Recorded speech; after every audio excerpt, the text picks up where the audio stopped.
चिराग पासवान ने भारतीय जनता पार्टी की टेंशन बढ़ा दी है साथियों। लेकिन जो बिहार से खबर आ रही है वो भारतीय जनता पार्टी एनडीए गठबंधन और सरकार के लिए पूरी तरीके से चिंताजनक साथियों। चिराग पासवान अभी एनडीए के हिस्सा हैं, लेकिन आने वाले समय में कितना देर तक चिराग पासवान एनडीए में टिके रहेंगे, अब ये सबसे बड़ा सवाल खड़ा हो गया साथियों। चिराग पासवान 2020 विधानसभा चुनाव अकेले लड़े थे नीतीश कुमार के खिलाफ जाकर।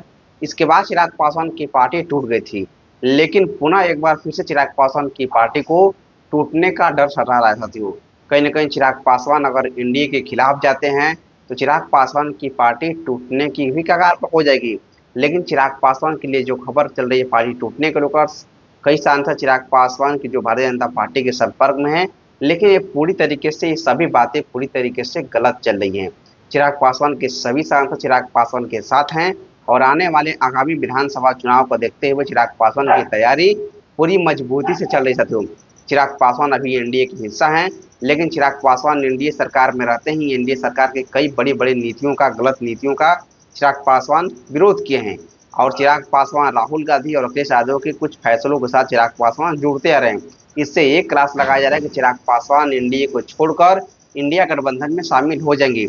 लेकिन अभी तक से चिराग पासवान कहीं ना कहीं एक मीडिया इंटरव्यू में चिराग पासवान मोदी को ही अपना नेता बता दिए हैं।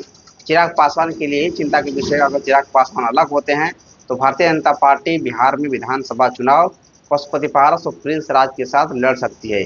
कहीं ना कहीं चिराग पासवान के लिए झटका सा है कि चिराग पासवान के साथ दलित वोटर और बिहार के वोटर हैं, लेकिन चिराग पासवान पर अगर प्रेशर पॉलिटिक्स किया जाए तो पशुपति पारस और प्रिंस राज को लेकर भारतीय जनता पार्टी चुनाव में उतर जाएगी एक अलग संदेश के साथ। लेकिन चिराग पासवान के साथ तो दलित वोटर, पासवान वोटर चिराग पासवान के साथ ही हैं, बिहार के कई वोटर चिराग पासवान के साथ हैं। इसको मद्देनजर देखते हुए चिराग पासवान की पार्टी में भी बड़े बड़े निर्णय लेने वाले हैं। तो वो कहते हैं मैक्सी पासवान। जय हिंद, जय बिहार।